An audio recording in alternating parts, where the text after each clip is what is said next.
Welcome back to another video, guys. This video was requested a bunch of times and I finally got the chance to make it.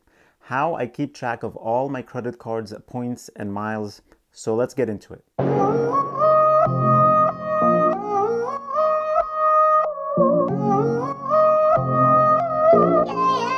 Hey guys, my name is Rami and welcome to Points Pointers.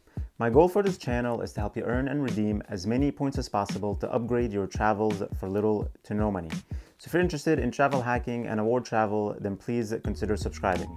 You can also download my free 10-step travel hacking guide in the description below. Opening more than 50 credit cards between me and my wife is a ton of credit cards. It's definitely not the norm, and not many people are into doing that.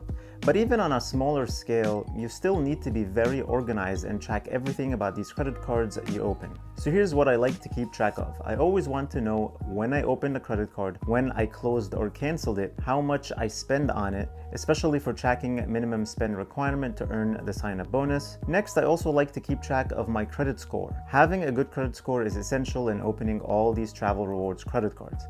And finally, keeping track of all the points and miles I earn across the many loyalty programs I'm a part of. So let's start with how I keep track of my credit cards. This is a very manual process, but very effective and makes my life so easy. I have a Google Sheets file where I track my cards and my wife's credit cards. Then I put the name of the card, which bank the card is from, type of card, whether it's personal or business, then the date I open the card and the date I cancel it. So whenever I apply for a card and get approved, I open this file and just enter the card's information. I also started color coding. So the cards that are highlighted with this purplish color are the ones I'm going to keep for the long term and don't plan to cancel anytime soon. The ones in red are the ones that I already canceled, and the ones with no highlights are cards I'm not sure if I'll keep long term or if I'll cancel when the annual fee posts. The green ones are cards I'm looking to open in the future, and then these little yellow highlights are specific dates when I want to cancel these cards to make sure I don't pay an annual fee for no reason. So this list I have here is very useful for me for many reasons. The first one being it's the easiest way to track my 524 status. All the cards are added in chronological order, so all I have to do to find out my 524 status is go up to the open date column and go back 2 years and skipping the business credit cards since they don't count against 524. For tracking my minimum spend, it doesn't really take much since I generally plan in advance what I'm going to spend on new cards I open up in order to meet the minimum spend.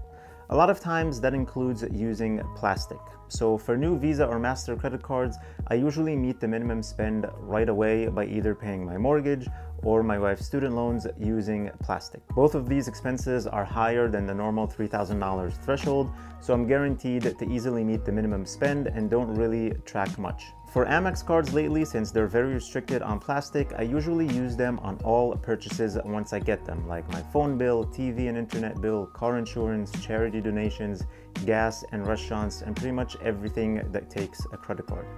So all I do is every now and then I log into my account and go to the statements and activity section and filter by year to date to see how much in total I spent on the card so far and just plan accordingly until I hit the minimum spend. Also, I know that Chase recently added a minimum spend tracker on their credit cards where you can log into your new account. You'll see this banner with very detailed information.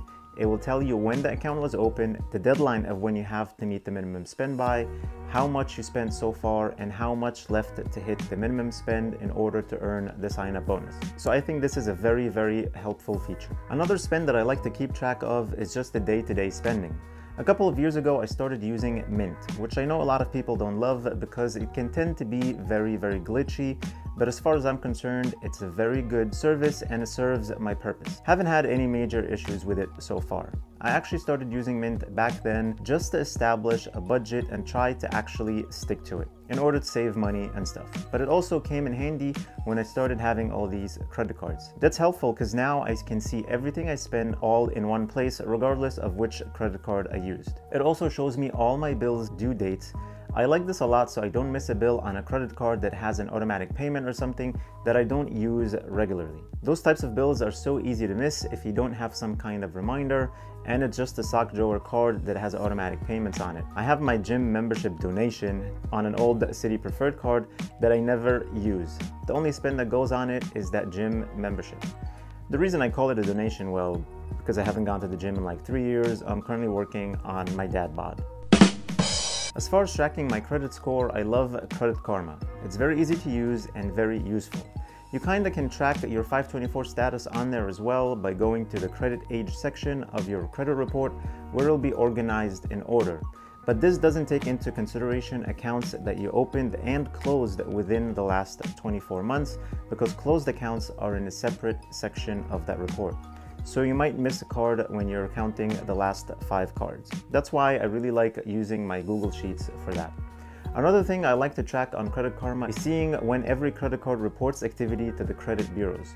So if I put a lot of spend on a credit card during a particular month, I like to pay off a large portion of that bill before it gets reported, so I keep a low utilization factor, which keeps my credit score higher. Finally, how do I track my points and miles across all the different accounts? I use Award Wallet. This is a great website and app.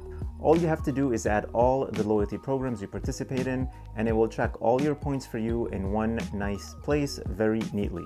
It also separates it in categories like banks, airlines, and hotels. What's also great is you can actually add an additional member, or more than one member, so you can add their accounts as well. So for me, I set up my account for me and my wife, so I track all of our points in one place. Award Wallet also tracks expiration dates, travel credits like the $300 for the Chase Sapphire Reserve and the $250 for the Citi Prestige, and Amex airline credits. It lets you know how much you have left that you didn't use yet. It also keeps track of anniversary free nights from the Hyatt Hotel, for example, and also tells you when that free night expires. So that's it, guys. That's how I track all my points and my credit cards. So thank you for watching. If this is your first time here, I would love to have you subscribe, because every week I'm publishing videos that will help you earn a ton of credit card points and frequent flyer miles that will enable you to travel the world for little to no money.